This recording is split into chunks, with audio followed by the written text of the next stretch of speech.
महाराष्ट्राचा महाब्रँड तर झालाच पाहिजे, परंतु फक्त महाराष्ट्रापर्यंत विचार करून चालणार नाही.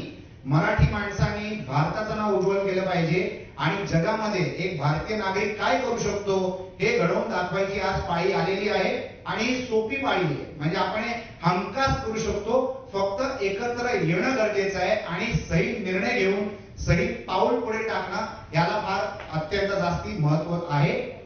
तुम्ही मुंबई सारख्या शहरामध्ये एवढा ट्रॅफिक जामच्या शहरामध्ये वेळात वेळ काढून तुम्ही इथे आलेले आहात म्हणजे तुमच्यासारख्या लोकांना जे माइंडसेट असतात त्याला मी म्हणतो ग्रोथ माइंडसेट. जे फिक्स माइंडसेटचे लोक असतात ना ते आळशी असतात.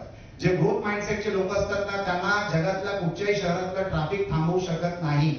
तर मला असं वाटतं की तुम्ही स्वतःसाठी सुद्धा टाळ्या वाजवल्या पाहिजे, कारण तुम्ही इथपर्यंत आलात, सहभागी झालात आणि त्यामुळे कार्यक्रमाची शान देखील वाढली.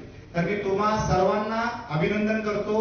तुमच्या पुढच्या वाटचालीसाठी शुभेच्छा देतो. प्रभूचरणी प्रार्थना करतो की तुमच्यातला प्रत्येक व्यक्ती, या हॉलमधला प्रत्येक व्यक्ती महाराष्ट्राचा महाब्रँड व्हावा आणि ऍट द सेम टाइम भारताचा देखील महाब्रँड व्हावा. Thank you so much.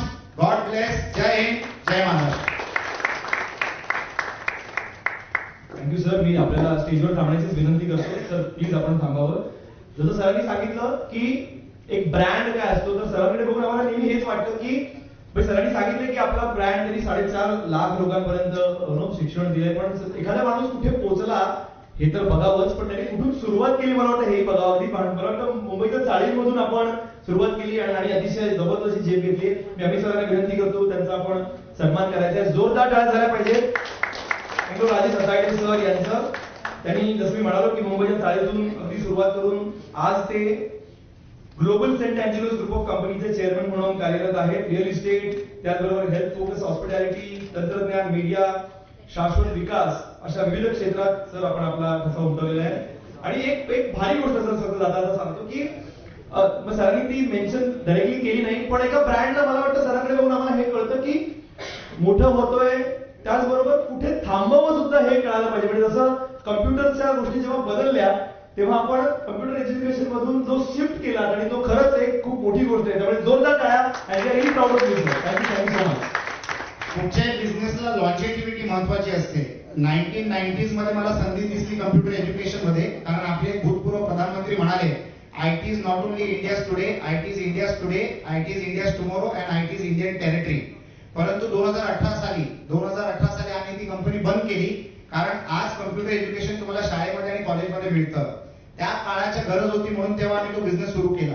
त्याच्यानंतर आणि त्याच्या बरोबर जेवढे बिझनेस मी सुरू केलेले आहेत ते आमरण चालतील असे बिझनेसेस आहेत. तर तुम्ही बिझनेस जो करता त्या बिझनेसला कधीच मरण नाही झालं पाहिजे असा तुम्ही त्याचा रिसर्च करूनच तो बिझनेस करा.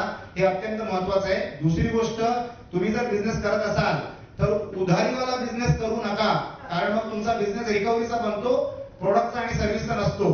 तर कृपया करून, मी 22 बिझनेस करतो, एकही बिझनेस मध्ये माझी उधारी नसते. पहिलं पैसे माझ्याकडे येतात असा फक्त धंदा नाही करायचा जिथे तुमची मुद्दल आणि तुमचा नफा तुमच्या कस्टमरच्या दारात असतो, कारण तो तुम्हाला कधीच मिळणार नाही. आणि जर तुम्ही उधारीवर माल दिलात ना तर तुम्ही त्या बिझनेसचे फायनान्सर झाले दुसऱ्यासाठी. म्हणजे तुम्ही कर्ज उचलता त्या बिझनेस करण्यासाठी स्वतःचं घर गहाण ठेवून, आणि तुम्ही तुमच्या कस्टमरला उधारी नाही देता, त्यांनी तुमच्याकडे काहीच गहाण नाही ठेवले, आणि जर त्यांनी पैसे नाही दिलं तर मॉर्गेज केलेलं घर गेलं. तर प्लीज तुम्ही what business you do is immaterial. तुम्ही बिझनेस कसा करता त्याला अत्यंत जास्ती महत्व आहे. Thank you so much. खूप खूप धन्यवाद.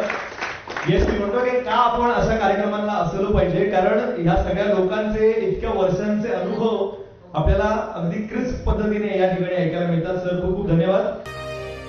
मनातील ब्रँड, घराघरातील ब्रँड, महाब्रँड.